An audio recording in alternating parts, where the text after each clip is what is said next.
This is an TV Sports Brief. I'm Shay Awosiyan. Maya says the current video board will be traded into Daktronics, and the new video board will be the second largest in college football, coming in behind Auburn's Jumbotron. While winning is his only priority right now, Latin is aware that fans who come to the doors of the Lloyd Noble Center will look to him to lead the way for the next few years. It's been a week since the men's and women's gymnastics teams won the national championship, but fans showed up today in full force to show their love and support for the best teams in the nation. For Jordan Wooden and OU men's basketball, winning the Big 12 tournament is a must, but that goal won't come easy. The Cyclones, led by Georges Niang and Big 12 assist leader Monte Morris, aren't pushovers. Last year, they kicked out OU from the Big 12 tournament, and this year, they defeated OU once and only lost by 2 points here at the Lloyd Noble Center.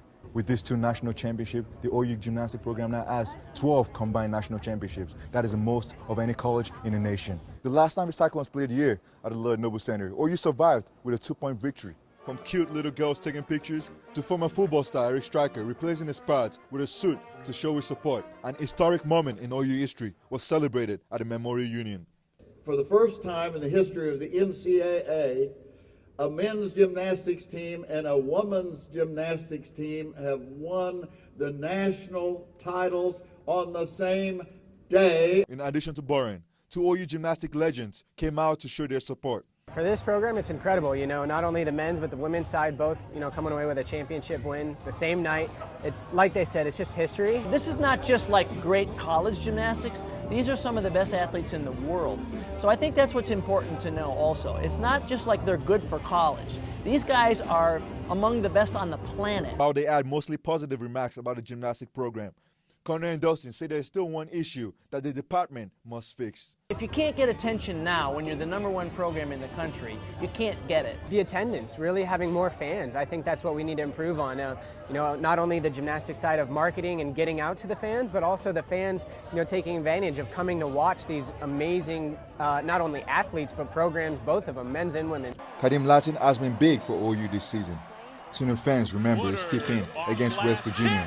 The Houston native, the center traveled a different route to get to where he is right now. He played in Spain his sophomore year and half of his junior year in high school. It was an experience where I got to grow, mature. I was there for the first month with my mom, the second month with my stepfather, and after that, I was on my own as a 16-year-old man, so I had to grow up quick. Contrary to popular belief, his Euro trip didn't affect his recruiting. I never thought it hindered me at all. I was still being recruited. He received offers from 6 schools, including Texas, but he swatted away orange to put on OU's colors. I knew that we were a program on the incline, and I wanted to be a part of it.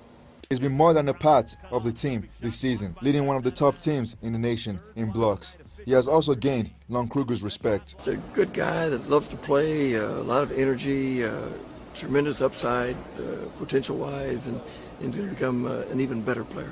But he knows there is still room for improvement.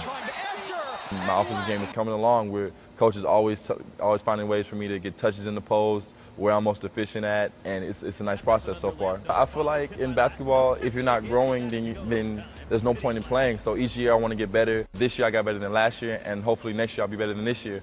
And it's just something that we have to work on and that I will work on, and I know I'll be better at when it's my turn next year.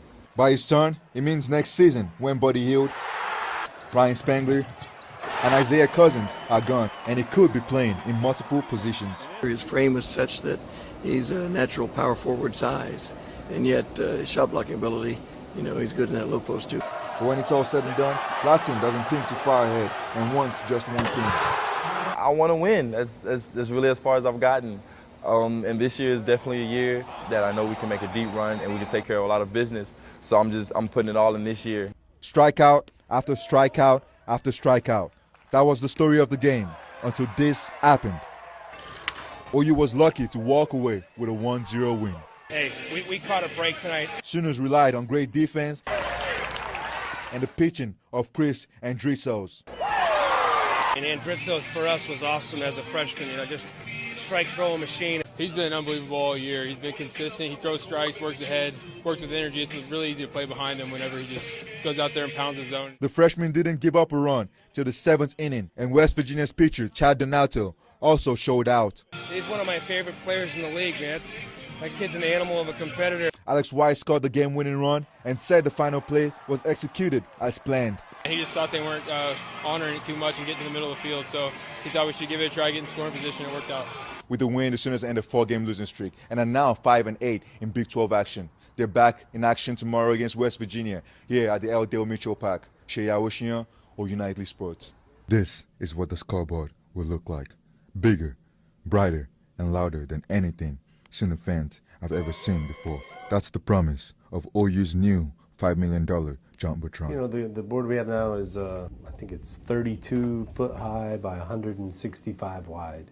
And so the new board will be about 167 wide, I think, and around 47 foot tall. So, but the size isn't the only reason why the athletic department is excited about the new board. Plus, it returns a lot of revenue back to the department, to the athletics department, because of the advertising that we're able to sell on it.